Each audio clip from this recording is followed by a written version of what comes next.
Hello everyone, good afternoon. Welcome to back to my channel Mamoni's blog. আশা করি তোমরা খুব ভালো আছো এবং সুস্থ আছো। আমিও মোটামুটি ভালো আছি এবং সুস্থ আছি। তো এখন দুপুরবেলা, তো এখন রান্না বসিয়ে দিয়ে তোমাদের সাথে ইন্ট্রো দিতে চলে আসলাম। সকাল থেকে সমস্ত কাজবাজ নিয়ে, বাচ্চা যেহেতু আছে তো সকালবেলা আর ক্যামেরার সামনে ইন্ট্রো দিতে পারিনি। তো ওকে পাশের বাড়ি দিয়ে এসে সমস্ত কাজবাজ তাড়াতাড়ি করে সেরে নিলাম। তো সমস্ত কী করলাম না করলাম সবটাই শেয়ার করছি। তো ভিডিওটা ভালো লাগলে অবশ্যই চ্যানেলটাকে সাবস্ক্রাইব করো, আর অবশ্যই একটা লাইক এবং কমেন্ট করে জানাতে ভুলো না ভিডিওটা কেমন হয়েছে। আর আমার ডেইলি লাইফস্টাইল ভিডিওগুলো সকাল এই যে 9টার মতো বাজে, এখন থেকে আমার ব্লগটা শুরু করলাম। তো তোমরা সবাই কেমন আছো? আশা করি তোমরা খুব ভালো আছো এবং সুস্থ আছো। আমিও মোটামুটি ভালো আছি এবং সুস্থ আছি। সকালবেলা বাসি কাজ সেরে নিয়েছি, ঘরদোর ঝাঁট দিয়ে আর বাসনপত্র মেজে এই যে রান্নাঘরে চাটা খেয়ে এই যে এখন বড় ছেলে বায়না করছে যে ওকে একটু চাউমিন বানিয়ে দেওয়ার জন্য। তার জন্য এই যে একটু চাউমিন বানানোর জন্য চলে আসলাম, আর ছোটো জনকেও খাইয়ে দিলাম। তো ওর জন্য চাউমিনটা রেডি করছি। দেখতেই পাচ্ছ, প্রথমে চাউমিনটা আমি একটু হাফ সিদ্ধ করে নিয়েছি, আর তার সাথে দিয়ে দিলাম এখন তেল গরম বসিয়ে দিলাম, তার সাথে দিয়ে দিলাম পেঁয়াজ কুচি, একটু লঙ্কা কুচি দিয়ে একটা ডিম দিয়ে ভালো করে চাউমিনটা ভেজে ওকে দিয়ে দিব খাওয়ার জন্য।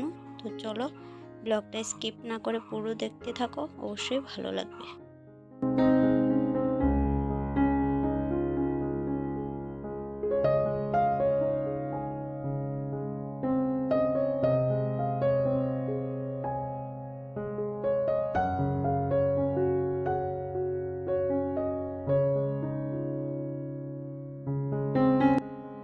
আকাশটা বেশি একটা সুবিধার নয়, হয়তো বৃষ্টি আসতে পারে। দেখো আকাশের অবস্থাটা কীরকম।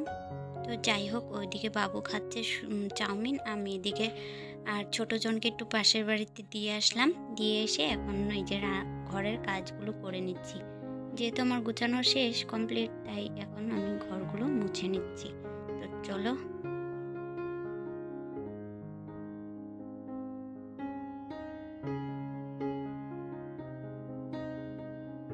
যেহেতু আমার রুমটা অনেকটাই ছোট, তো এখন আমার ঘরটা মোছা কমপ্লিট হয়ে গেছে। আর কালকের অনেকগুলো জামা কাপড় আমার শুকায়নি, সেগুলো বাইরে মেলে দিয়ে আসলাম। একটু হালকা হালকা রৌদ্র ভাব দেখা গেল, তাই আর কি একটু মেলে দিয়ে আসলাম। আর এদিকে আমি বারান্দাটাও একটু মুছে নিচ্ছি। তো আমার ছোট ছোট ব্লগগুলো তোমাদের দেখতে কেমন লাগে অবশ্যই কমেন্টে জানিও। আমার লাইফস্টাইলটা তোমাদের সাথে শেয়ার করি, সেটাও কেমন লাগে অবশ্যই জানিও। আর এদিকে দেখো ঘরগুলো মোছা কমপ্লিট হয়ে গেছে। এখন কিছু জামা কাপড় বেরিয়েছে, সেগুলো আমি একটু কেচে নিচ্ছি। আর তার সাথে যেহেতু একটু হালকা ওয়েদারে বৃষ্টি ভাব, তাই আর কি কমফোর্ট দিয়ে আমি জামা কাপড়গুলো সবসময় বৃষ্টির সময় আর কি কমফোর্ট দিয়ে ধোয়ার চেষ্টা করি।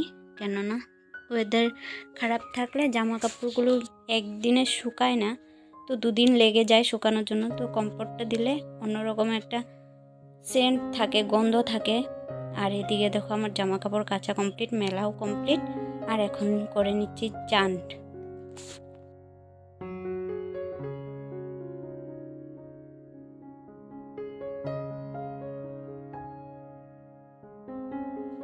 এখন রুমে চলে আসলাম, এখন একটু ক্রিম মেখে নিচ্ছি, তার সাথে একটু কারেন্টও নেই, দেখতেই পাচ্ছ অন্ধকার অন্ধকার।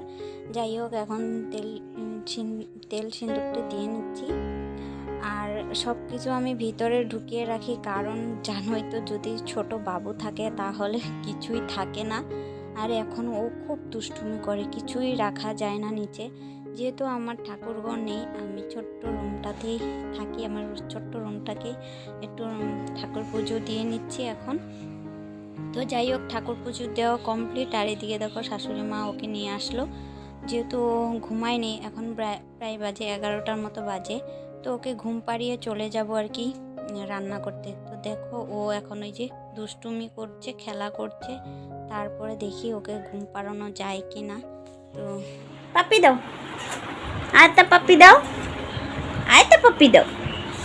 এখানে পাপ্পি দিতে হয়, এখানে পাপ্পি দিতে হয়। হ্যাঁ,